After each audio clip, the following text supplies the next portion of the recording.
Welcome back, guys. Brand new video, and today it is the best XI of the quarter-final. So before I reveal the team, again, as the last video and the video before, and I'm sure the video after it, in the semi-final one that we do, I could have picked more players. It's definitely easier this time. It was definitely a quicker process because obviously less players involved.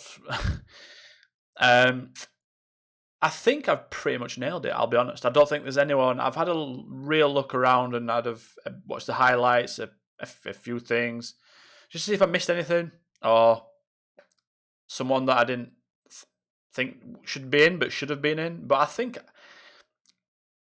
think this is the best team.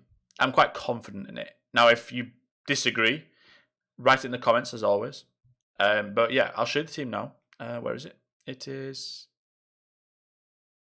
There we are. Right. So I've gone with Jan Sommer. I think that's quite obvious. Made about 56 different saves in that game. Spain should have won by 3 goals probably. Bad finishing and ridiculous the goalkeeping from Sommer. He was holding on to everything. His reactions were fantastic. Just everything, man. The only thing that let him down was his players when they missed the penalties. It was fantastic. My favourite, Marler, right back. Now, he wouldn't have got in. He played well, but he wouldn't have got in without the outside of the foot assist that he did for Dolberg. But that was just too magic to not include. Like, it's something you don't see often, and he did it with such ease. And also, I'm a massive fan of him, so he's in there right back. Centre-backs, we have Harry Maguire and Bonucci. Now, I put Bonucci in, not especially...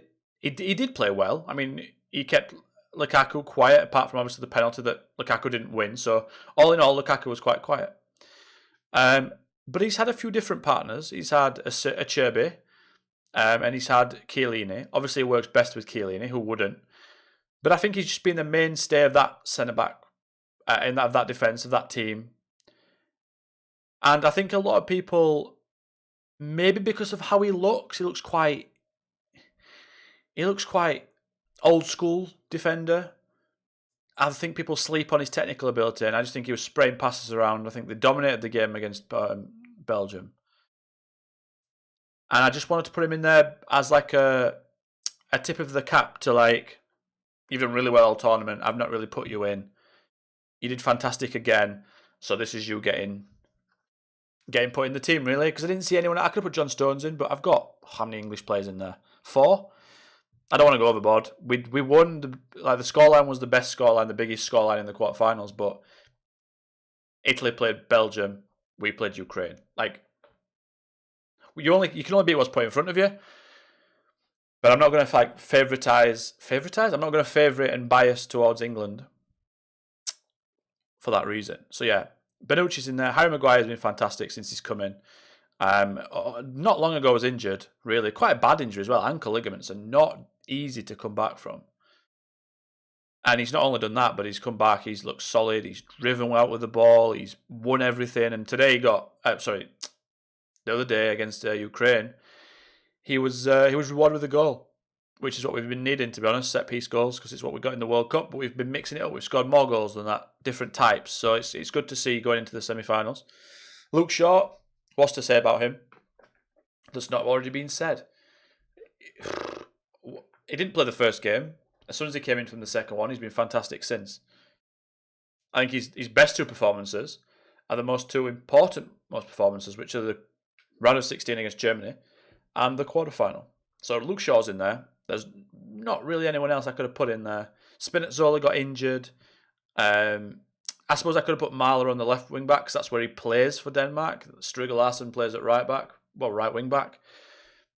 But Marler is right-footed and he does play right wing back usually. So I've swapped him over there and Luke Shaw comes in at left back. Into midfield, I've gone with an Italian duo in Jorginho and Barella. Now, Jorginho has been fantastic this tournament. He doesn't do anything ridiculously special, like that you look at and think, wow. But he just keeps the ball ticking along at a nice pace. He doesn't panic. Nice little passes. He upsets the other defence. And he doesn't always go sideways. That's what I'm saying. I'm saying that little 1-2s he does, little like he basically dictates the whole tempo. I know Verratti's there, but Jorginho seems to be the guy that Mancini really trusts with that. And he's been brilliant all tournament. He's been one of the best players in the whole tournament, to be honest. But yeah, I thought I'd put him in there because, like I said, I've not put him in any of the other squads.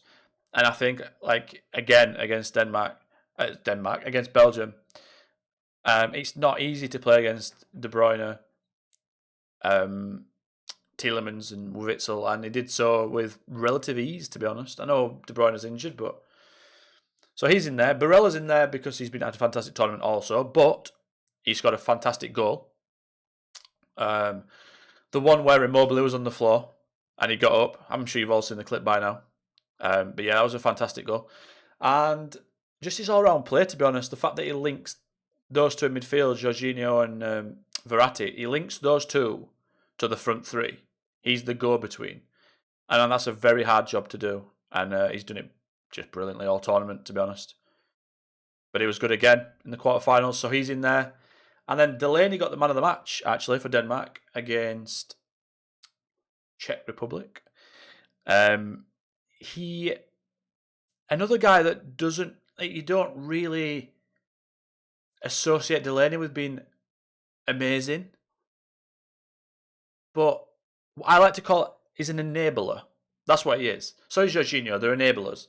And what that means, if you don't know what that means, I think you do what it means, but if you don't, it means he enables the players around him to perform better. Without him, they don't perform anywhere near as good.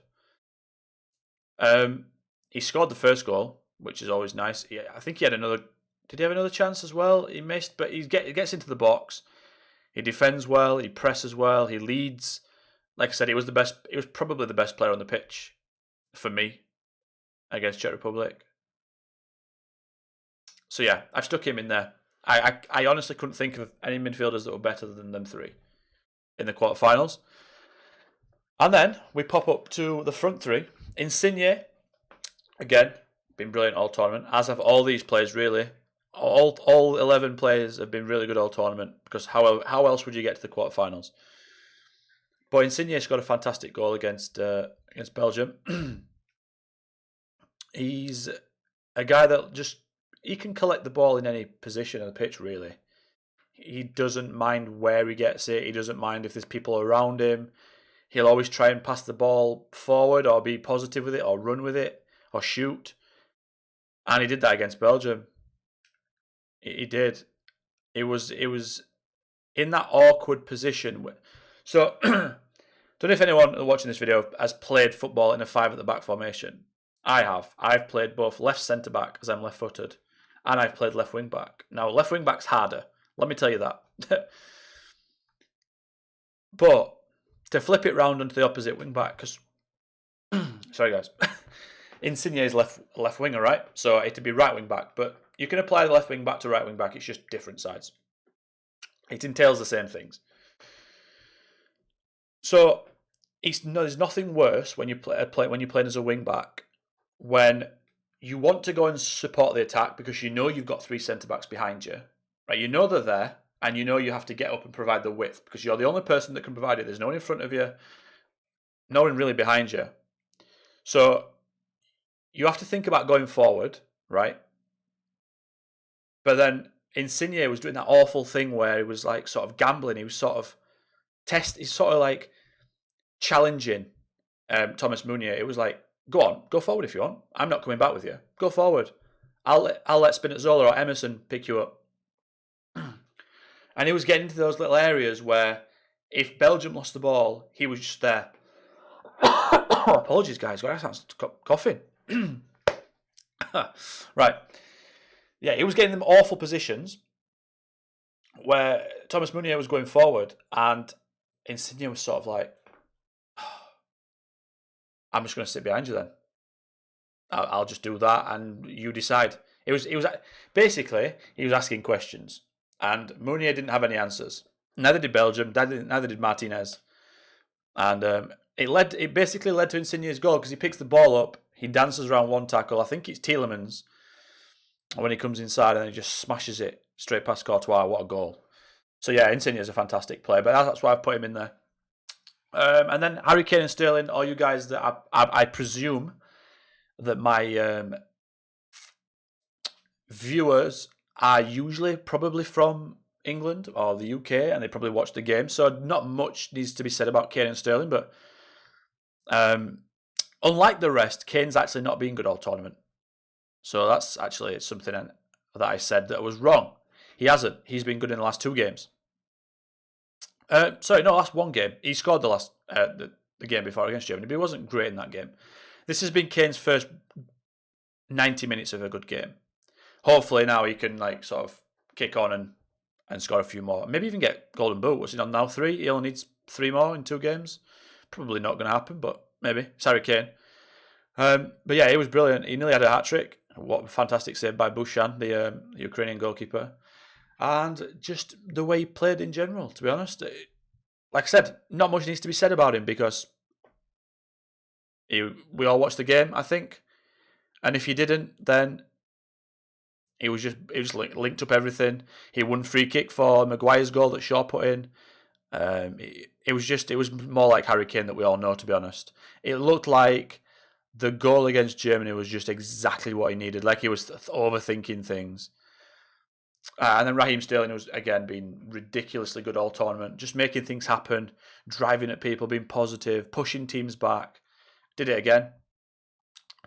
He played on the left wing, but Insigne's there, so we'll put Sterling on the right wing. And yeah, that's the team. If you disagree with anybody, let me know. If you agree with them all, let me know. Either way, let me know. In fact, let me know anything. What did you have for your tea? Let me know. It doesn't matter. Just comment on the video. Get involved. When I see comments, they pop up on my emails. Right, I've got my comments set to come to my emails. So every time I get a comment, I get an email. So I always see them, and it just I don't know. It sounds a bit selfish, maybe, but it's nice to see. So if you guys want to get involved and just basically your thoughts on the tournament, if you want, you don't have to talk about the team. Just what you think of the whole tournament, what you think is going to win. And yeah, just let me know, guys. And as always, like it, subscribe the video, like the video, subscribe to the channel. And until next time, which will probably be in a couple of days' time now, but we're doing a live stream for the semi-finals. So make sure you're on the YouTube channel for the semi-finals. Put the bell on the notifications, and you'll get a notification when I go live. It's a live stream. I'll be doing watch-alongs for both the semi-finals and the final. So yeah, just get involved, basically. Just get involved. And yeah, until next time, guys. Catch you then. Goodbye.